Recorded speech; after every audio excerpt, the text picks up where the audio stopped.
বহু মানুষের বেসিক্যালি একটাই সমস্যা হলো সেখানে অর্থপ্রাপ্তি।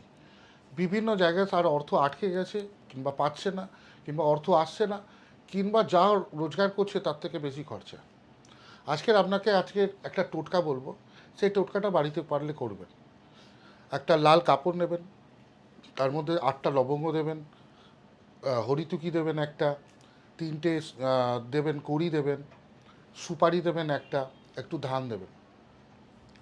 ওটাকে দিয়ে মুড়ে একটা রাত্রির বেলা বসে 108 বার, শনিবার মঙ্গলবার কিংবা অমাবস্যা পূর্ণিমাতে ওম গ্রিং ক্রিং অর্থপ্রাপ্তায় স্বাহা এই মন্ত্রটা 108 বার করে পাঠ করবেন।